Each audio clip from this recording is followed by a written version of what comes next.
Welcome back to Flash Fiction Fridays. I'm Teresa Garcia, or Amehana Arashi.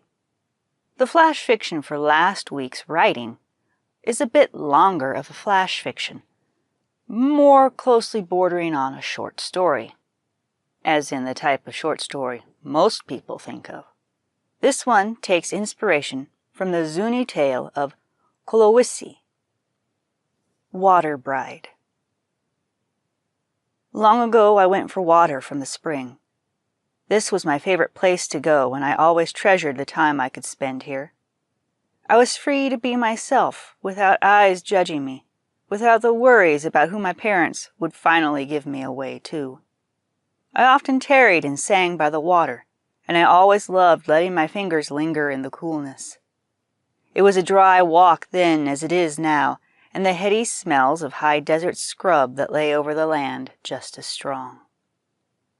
That day, when I got down and lowered my water pot to fill after I had performed my usual time enjoying the water, I heard a low cry. How could a baby have been out all alone? Here. I placed my pot down, half filled, on the bank and looked for what I heard. Gurgles bubbled up at me when I found him, and chubby arms reached for me. He smiled toothlessly. I examined him as I picked him up. Why would anyone abandon such a strong and healthy-seeming boy? Had he perhaps been carried off by a mountain lion and then dropped? Had one of the spirits stolen him for his beauty and then changed their mind? The boy's gaze shifted down and he began to cry again. Of course he would be hungry. But I was a young virgin and had no milk. Yet I felt strangely heavy and sleepy. I remember looking around to see if there was something I could perhaps chew up and process for him to tide him over. I could ask one of the mothers to help me feed my new son. I saw nothing suitable, though. Hush, I have to think, son. I don't know what to feed you, and I still need to finish getting the water for my own parents. I have nothing, but we'll figure something out. The tiredness and heaviness continued to grow. His wailing had stopped when I spoke, and when I looked at him, he was staring at me intensely. Did he understand? I found a comfortable spot to sit and rocked him for a moment. I was so heavy, so tired, and my chest and entire body felt so strange and warm.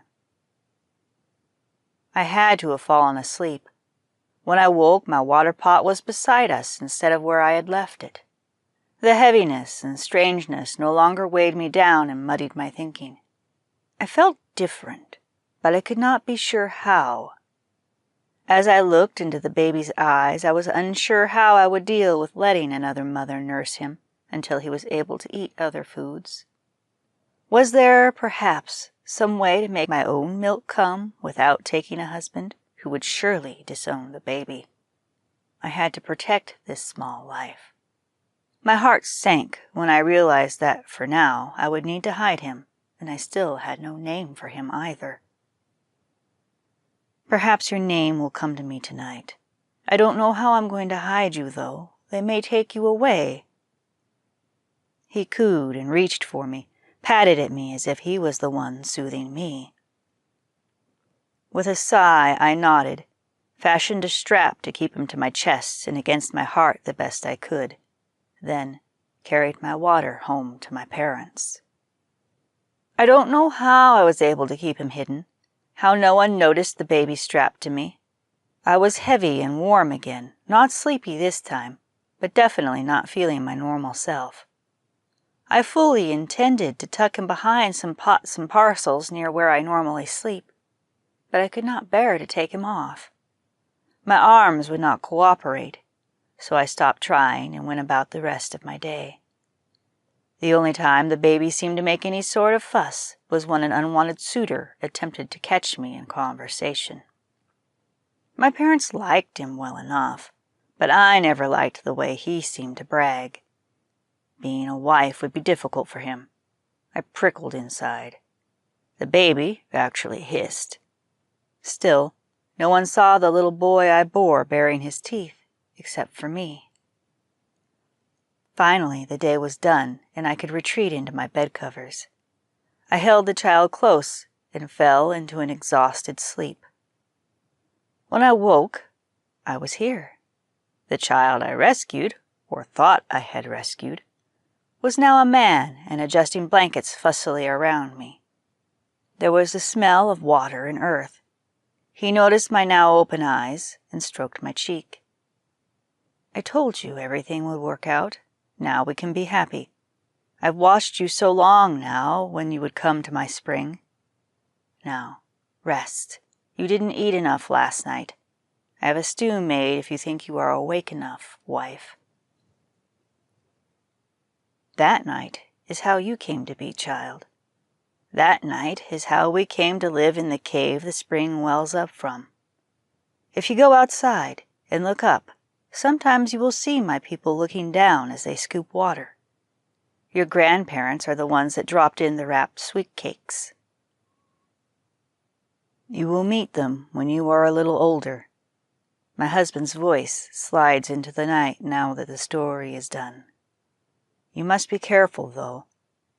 Even though they know now what happened, there are others of your mother's people that are not so happy I brought her here. Some day, though, you will need a partner, and it is from your mother's people you will find one. Then you will decide on what world you will raise your own family in. My husband reaches out to stroke our youngest's face as he did mine so long ago. Though he wears a human form, I feel one of his coils wrapped around me. I snuggle into this coil subtly, warm and happy. And that was Water Bride, again taking inspiration from the Zuni tale of Kolowisi. It turned out much longer than I originally thought, as I said. I started with the seed that I intended to be a very short flash, and it just sort of grew and ended up being rewritten several times. Bridal abductions are a theme around many cultures of the world, but I find it very interesting how they all have similar tales of the spirit having watched over the abductee for a long time. Of course, there are some cultures where you will find the water brides as sacrificial victims. But, thankfully, it's not all of the stories. Each tale has its own seed. So next time you come across a similar story, take a moment and wonder what might have happened to inspire that tale. Until next time, I'm Teresa Garcia, or Amehana Arashi. Happy reading.